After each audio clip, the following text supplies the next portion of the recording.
नमस्कार फ्रेंड्स, एक बार फिर से स्वागत है हमारे यूट्यूब चैनल सिविलाइजेशन में। ये हमारा जो वीडियो है ये मैथ का एक टॉपिक है, चतुर्थांश, जिसमें 4 कोऑर्डिनेट्स होते हैं।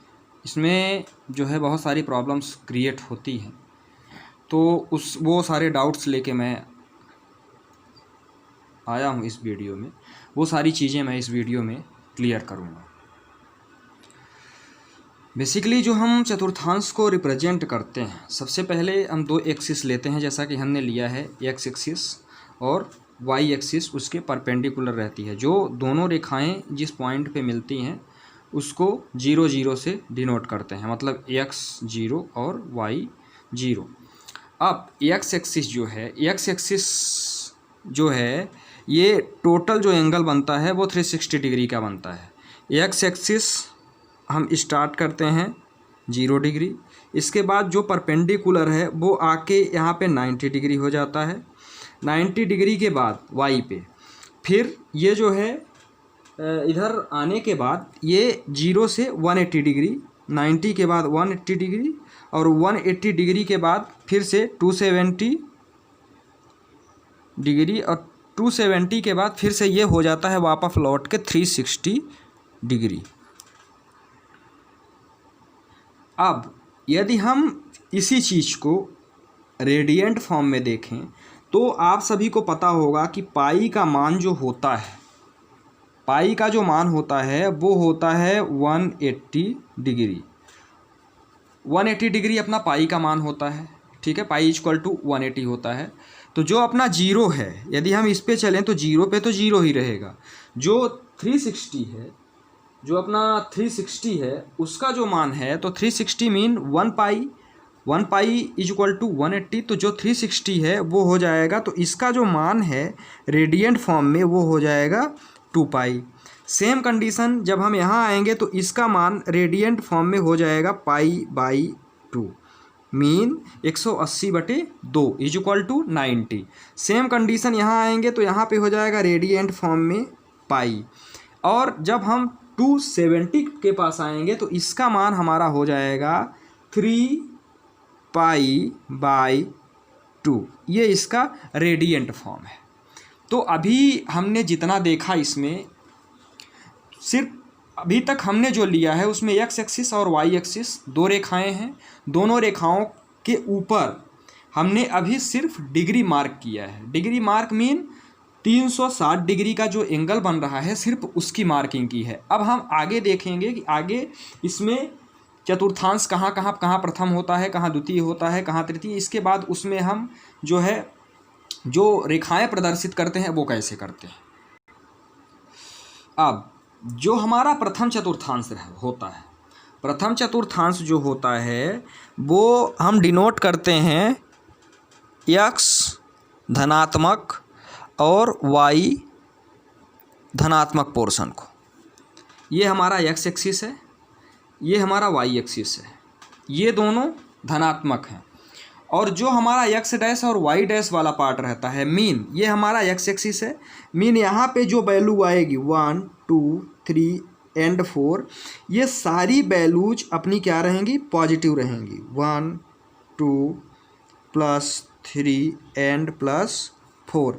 सेम कंडीशंस अपनी इधर भी रहेगी कि जो अपनी y की वैल्यू है 1 2 3 एंड 4, वो सारी वैल्यूज अपनी पॉजिटिव रहेंगी। +2 +3 एंड +4। सेम इसके विपरीत जो हमारा x एक्सिस है, ये हमारा x है 0 to ये O पॉइंट है, जिस O से लेके x तक जो है अपना पूरा पॉजिटिव लाइन है। इसके बाद जब हम x डैश की तरफ चलते हैं, ये हमारा x डैश है, जब हम x डैश की साइड पे चलते हैं तो ये हमारा क्या हो जाता है, ऋणात्मक। मीन 1 2 3 एंड 4 सारी वैल्यूज माइनस में रहेंगी। -1 -2 -3 and -4। Same condition y dash पे भी रहेगा, सेम कंडीशन हमारा y डैश पे भी रहेगा। तो ये हो गया -1 -2 -3 एंड -4। अब ये हमारा जो है x axis and y axis में कौन सी वैल्यू पॉजिटिव होनी चाहिए, कौन सी वैल्यू निगेटिव होनी चाहिए, ये सारी चीज़ें हम इस पर प्रदर्शित कर चुके हैं। अब अपन आते हैं अक्षांश पे। जो अपना अक्षांश ये एक्स एक्सिस हो गई, एक्स अक्ष एंड वाई अक्ष। अब अपन आते हैं चतुर्थांश में, जो अपना 4 पार्ट होता है। तो पहला, दूसरा, तीसरा और चौथा कौन कौन सा होता है, कहाँ रहता है, किस फेस पे। चूँकि अपने पास 1, 2, 3 एंड 4 4 पार्ट हैं। अब प्रथम कौन सा रहेगा, तो जो पॉजिटिव दोनों एक्स एंड वाई जो दोनों पॉजिटिव रहेंगी वो अपना प्रथम अक्षांश में। तो कहना चाहिए कि ये जो अपना पार्ट है, ये पार्ट हमारा जो है ये हो गया फर्स्ट चतुर्थांश। इसके बाद एंटी क्लॉकवाइज, क्लॉकवाइज नहीं चलना है, एंटी क्लॉकवाइज। जब हम एंटी क्लॉकवाइज चलेंगे तो सेकंड में हमारा कौन सा चतुर्थांश आ रहा है, ये वाला। ये हो गया फर्स्ट चतुर्थांश, ये हो गया सेकंड चतुर्थांश। इसके बाद थर्ड नंबर में आ रहा है ये वाला चतुर्थांश, और फोर्थ नंबर में आ रहा है। सबसे बड़ी प्रॉब्लम जो होती है वो यही होती है कि लोगों को चतुर्थांश और इसके बाद जो वैल्यू रखते हैं वो कैसे रखते हैं। ठीक है, तो ये अपना हो गया first, second, third and fourth, 4 चतुर्थांश हो गए। अब सबसे बड़ी प्रॉब्लम जो इसके बाद होती है वो ये होती है कि अपन जो वैल्यू कोऑर्डिनेट, मतलब जो वैल्यू रखते हैं, जैसे अपने पास 4 या 5 वैल्यू हैं। फॉर एग्जांपल -1, -2 नंबर सेकेंड, +4,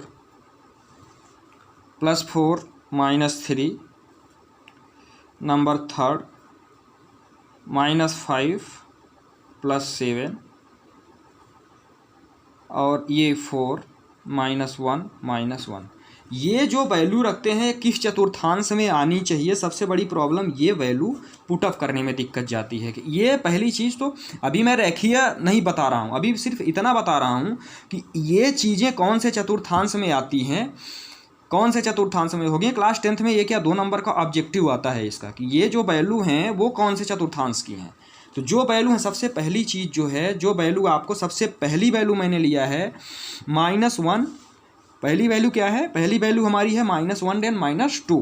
सबसे पहले आपको, यदि मैं ऐसा बोल दूं कि -1 और -2 को आपको, -1 एंड -2 को आपको दर्शाना है।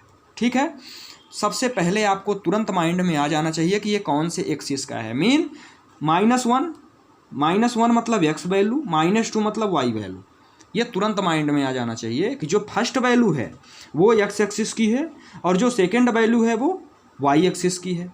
अब यहाँ से समझिए, -1 एक्स एक्सिस में माइनस कौन सा है, तो एक्स एक्सिस में अपन आ गए -1। यहाँ एक्स एक्सिस -1 है, तो ये जो -1 है वो हो गया एक्स एक्सिस का पार्ट, और जो -2 है वो हो गया वाई एक्सिस का। ठीक है, क्योंकि अपना जो है अल्फ़ाबेट में एक्स और वाई आता है, वाई एक्स नहीं आता, एक्स वाई आता है। तो जो पहली वैल्यू है वो है एक्स, जो सेकंड वैल्यू है वो है अपनी वाई की।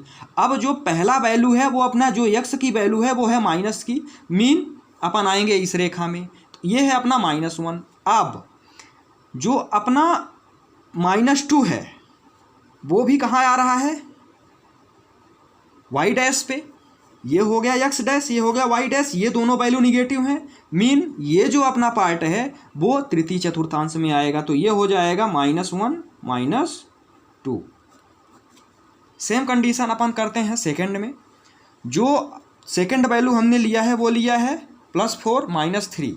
आ जाइए, अब अपन स्टार्ट करते हैं। +4 -3, जैसा मैंने बताया +4 -3।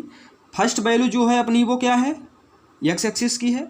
फर्स्ट वैल्यू जो है उसको हम एक्स मान लेते हैं, सेकंड वैल्यू हम मान लेते हैं ये वाई है। मीन जो फर्स्ट वैल्यू है वो एक्स एक्सिस के हिसाब से चलेगी, रटना नहीं है, इसको समझना है। जो सेकंड वैल्यू है वो अपनी वाई एक्सिस के हिसाब से चलेगी।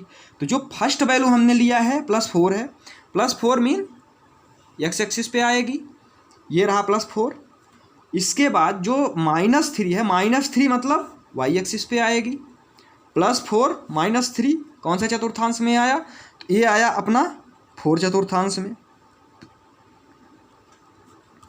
सेम कंडीशन मैंने थर्ड वैल्यू कौन सी ली है, -5 +7। अब स्टार्ट करते हैं फिर से। मैंने लिया है -5 +7। ये कौन से चतुर्थांश में आनी चाहिए? एक ही रूल लगाएंगे अपन। -5 मतलब x, 7 मतलब सेकेंड वैल्यू मतलब y। First value mean x axis, second value mean y axis. जो अपना फर्स्ट पहली वैल्यू x की है वो है माइनस, मीन ये वाली एक्सिस पे आएगी, क्योंकि इसमें सारी वैल्यू जो हैं वो निगेटिव हैं। और जो अपना +7 है वो अपना कहाँ आएगा? y एक्सिस पे, क्योंकि y अपना क्या है? पॉजिटिव है, तो ये आएगा y एक्सिस पे। मीन ये जो +-5 x एक्सिस का और y जो है 7 +7 ये अपना आएगा थर्ड चतुर्थांश में। सेम कंडीशन हमने जो लिया है, दो वैल्यू पॉजिटिव, मीन +1 +1 +1 +1, ठीक है। ये हो गया, मतलब जो पहली वैल्यू है वो x एक्सिस पे जाएगी, जो सेकंड वैल्यू है वो y एक्सिस पे जाएगी। तो first value x mean x, second value y mean y, दोनों पॉजिटिव हैं, मतलब ये दोनों अपना जो है प्रथम चतुर्थांश में रहेंगी। आई होप, आशा करता हूँ कि ये जो चीज़ें हैं, जो चतुर्थांश में वैल्यू रखने वाली बात होती है, ये क्या 2 नंबर का क्लास 10th में ये आता ही आता है कि फला सेम क्वेश्चन यही प्रश्न रहता है कि ये जो है किस चतुर्थांश में है। नीचे ऑप्शन रहते हैं प्रथम, द्वितीय, तृतीय एंड चतुर्थ। तो आशा करता हूँ कि ये सारी चीज़ें आपके समझ में आ गई होंगी कि इसको अपन वैल्यू रखते कैसे हैं। सेकंड वीडियो में, नेक्स्ट वीडियो में मैं आपको इसमें रेखीय ग्राफ कैसे प्रदर्शित करते हैं ये बताऊँगा। बहुत बहुत धन्यवाद।